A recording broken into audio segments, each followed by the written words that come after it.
Hoje, na ilustre companhia do nosso querido Mestre Yoda, a gente vai falar de um assunto muito bacana. Por sugestão da minha querida amiga Gabriela, eu vou hoje contar um pouco das minhas experiências místicas. Aquelas experiências internas, subjetivas, que vêm e que transformam a consciência das pessoas que passam por elas. Mas antes de mais nada, eu quero dizer para vocês que na verdade eu nem gosto de falar muito sobre essas minhas experiências místicas. Tanto que eu não contei elas para ninguém até hoje. Primeiro porque são experiências minhas, então ninguém não tem nada a ver com isso, né? A segunda questão é que eu acho que as experiências que eu tive até hoje não são frutos de méritos meus. Mas muito provavelmente meus mentores, olhando essa pobre criatura aqui embaixo, chamada Leandro, uma pessoa com angústias do mesmo jeito que qualquer pessoa normal, uma pessoa que está buscando conhecimento, exatamente como qualquer pessoa normal, uma pessoa que ainda está correndo atrás da iluminação, como qualquer pessoa normal. Então eu acho que eles olharam para baixo e pensaram: Leandro, vou te dar mais experiências só para você deixar de ser bocó, tá? Agora sente, aprende e viva de acordo com isso. Então eu vou estar falando um pouco sobre isso hoje. Espero que as minhas experiências possam contribuir com vocês. Enquanto isso, se inscreve aí no canal, dá um joinha no vídeo. E se tiver alguma pergunta ou sugestão de vídeo, vai colocando nos comentários aí, que na próxima oportunidade a gente vai abordar esses assuntos.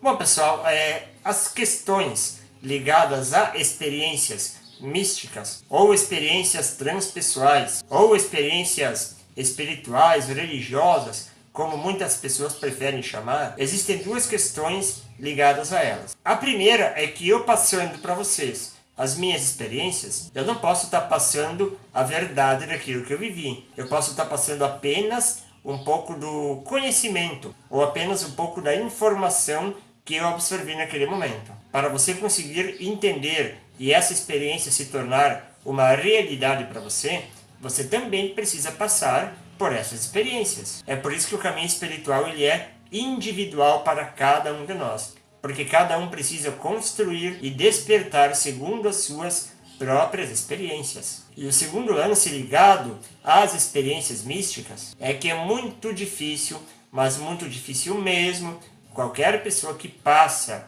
por uma experiência mística conseguir manter o seu padrão de consciência, continuar vibrando naquela intensidade, naquela visão, naquela consciência, naquele despertar daquele momento que você passou. Quem consegue se manter nesse padrão da sua própria experiência, se manter com o padrão de consciência naquele estado transcendental, é porque é um indivíduo que já alcançou a iluminação espiritual. Tudo que está abaixo disso, como no meu caso, como no caso de muitas pessoas que vivem a experiência e depois volta ao estado ordinário de consciência, a gente pode chamar isso de insights, de pequenos despertar, mas nada muito elevado, obviamente. Então, nessas 4 experiências que eu vou relatar para vocês, 3 delas aconteceram em um lugar que eu e o grupo de amigos espiritualistas que a gente tem aqui na minha cidade, nós chamamos carinhosamente de Grande Mata. Esta Grande Mata é um lugar em meio à natureza que tem uma vibração fantástica, que pelo que a gente tem notícias, existe um grupo de espíritos muito elevados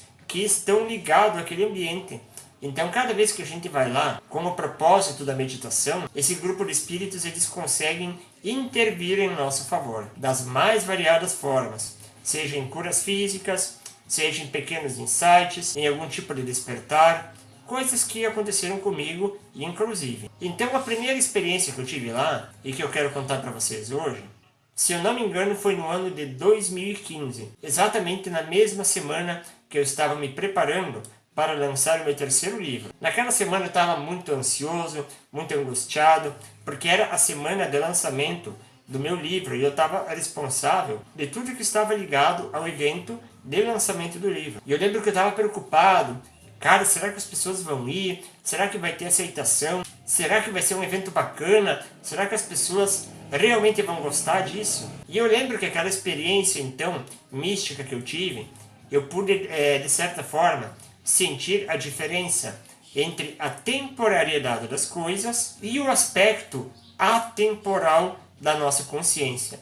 Ou seja, eu pude sentir a eternidade que existe, óbvio, em cada um de nós, e ao olhar cada coisa, cada aspecto da vida material, olhar para uma árvore, para a água, olhar para rochas, aves, até mesmo meu corpo físico, cada uma dessas coisas, eu estava não apenas com aquela informação de que, não, isso é algo que um dia vai deixar de existir. Mas de certa forma, eu consegui sentir que eu não fazia parte de nada disso. Eu estava passando por isso, eu estava vivendo isso, mas que existia uma parte dentro de mim que ela não obedece a essa temporalidade de todas as coisas e de todos os fenômenos do universo. Nem mesmo da vida material como a gente conhece. Aquilo foi muito marcante para mim porque eu estava podendo sentir que existia algo em mim, algo eterno, que jamais, independente de o lançamento do meu livro ser bom ou não, independente do lançamento do meu livro ser um evento legal ou não, independente dos frutos que o livro produzir serem legais ou não, eu pude perceber que aquele aspecto eterno de mim mesmo, ele jamais viria a ser abalado, porque todas as coisas que têm um início, um meio e um fim, nada disso pode afetar aquele que nunca teve um início e que nunca vai ter um fim.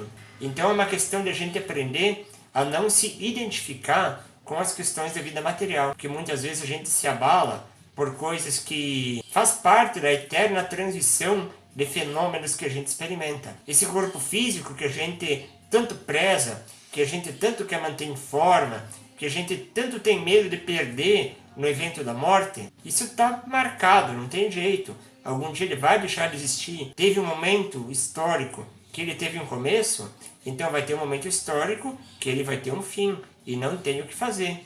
A única coisa que pode ser feita é a gente procurar alguma forma, alguma ferramenta para a gente estar se desenvolvendo espiritualmente e estabilizar a nossa consciência naquilo que é eterno. Essa foi a primeira grande lição que eu tive com eventos místicos. A segunda experiência que eu tive, adivinha, também foi nesse lugar chamado de Grande Mata. E eu lembro que era um sábado de manhã, um dia bem chuvoso, e saímos para ir para esse trabalho de meditação. Eu, o meu irmão e mais um amigo nosso. O engraçado é que a gente levou um desses guarda-sol de praia, sabe? Que normalmente o pessoal leva na praia e finca ele na areia. A gente fincou no bar mesmo e sentamos em círculo embaixo desse guarda-sol e ficamos protegidos da chuva, mas meditando e observando, contemplando a natureza e todas as coisas ao nosso redor. E a experiência com a qual eu fui presenteado naquele momento foi mais ou menos assim. É difícil da gente tentar explicar, mas eu vou tentar. Era mais ou menos como se eu estivesse vendo de fora, vendo não fora do meu corpo físico, não era uma projeção astral, mas como se a minha consciência estivesse ampliada e eu pudesse diferenciar justamente aquele aspecto que eu comentei antes, o eterno, aquele imutável, aquele que é pura consciência, de todos os outros aspectos da matéria, principalmente os aspectos dualistas da existência material. Então era mais ou menos como se eu pudesse olhar de cima e perceber que todas as manifestações existentes aqui no planeta, ou mesmo no universo, são manifestações dualísticas. O que significa isso? Que tudo corresponde a um par de opostos. Nós precisamos experimentar o bem e o mal, o certo e o errado, o bonito e o feio, o frio e o calor, a luz e as trevas, ou seja, todas essas questões que compõem a nossa natureza, tanto física quanto a natureza material de todo o universo. Mas o grande lance, a grande sacada, é que eu pude sentir que a minha consciência, ela não obedece aos padrões de certo e errado. A minha consciência, ela não obedecia aos padrões de luz e trevas. Então a nossa mente era acostumada a conceituar todas as coisas sempre de modo dual, de modo relativo, de modo que sempre vai carregar o oposto junto. E isso está muito ligado com a natureza yin e yang do universo. O bom que a gente conhece como bom, ele não vai durar para sempre. Ele vai transitar e vai vir a se manifestar de uma forma que a gente conhece em algum momento como mal. A doença ela não vai durar para sempre. Em algum momento ela vai transitar e vai dar espaço à saúde. E nós, enquanto consciências imutáveis, enquanto consciências plenas, nós precisamos viver sempre esses dois lados da moeda para o nosso próprio crescimento espiritual. E eu repito, independente de qual for a situação que a gente estiver vivendo, seja bom ou mal, sempre se questione: quem é que está experimentando esse bom e esse mal? Quem é que está experimentando esse certo e esse errado? Quem é que está experimentando a luz ou as trevas? Aquele que experimenta, ele é puro silêncio, ele é pura paz, ele é pura harmonia, puro equilíbrio. Ele é um vácuo desses conceitos materiais, mas ao mesmo tempo ele é pleno, é uma plenitude que é inatingível por qualquer que seja as questões que a gente vive aqui na matéria. A terceira experiência que eu vivi, adivinha também, foi lá na Grande Mata. Só que essa faz menos tempo. Deve fazer cerca de 3 ou 4 meses, não lembro bem. Mas naquele momento, através de pequenos insights, pequenas imagens que desciam sobre a minha mente, era como se eu estivesse visualizando um grande teatro. Aquele teatro, aquela peça teatral, ela estava ocorrendo, estava acontecendo ao meu redor, e era como se eu estivesse invisível no meio dela. E eu estava ali apenas como observador. Mas o que representava isso?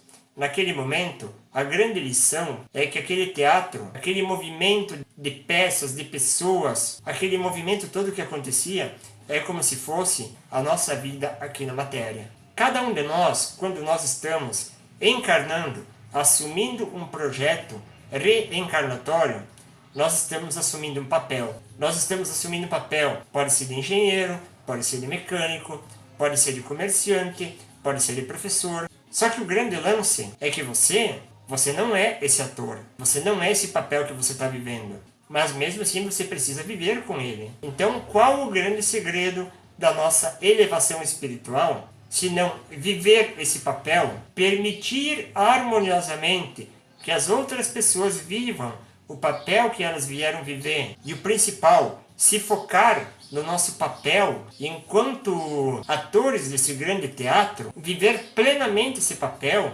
viver com sabedoria esse papel, mas sem se identificar com ele. Imagina você que você está fazendo um teatro, uma novela, e o personagem que você vive, o personagem, ele está doente, ele está com uma doença terrível, e você passa a viver a dor e sofrimento desse personagem como se fosse algo real, como se fosse algo que tivesse o poder de acabar com a tua essência. É basicamente isso que a gente vive hoje, essa ilusão de se identificar com o papel que nós vivemos aqui na matéria, como se esses personagens que a gente vive, como se a gente pertencesse a eles. Mas não, cara, você não é esse personagem, você é a consciência que está por trás disso. Você é o indivíduo, você é o self que está vivendo esse personagem. E em algum momento, todo esse teatro vai acabar. Em algum momento você vai ter que abandonar esse personagem que você vive. E aí o que vai sobrar? Vai sobrar o seu verdadeiro eu. E é esse que merece o seu foco.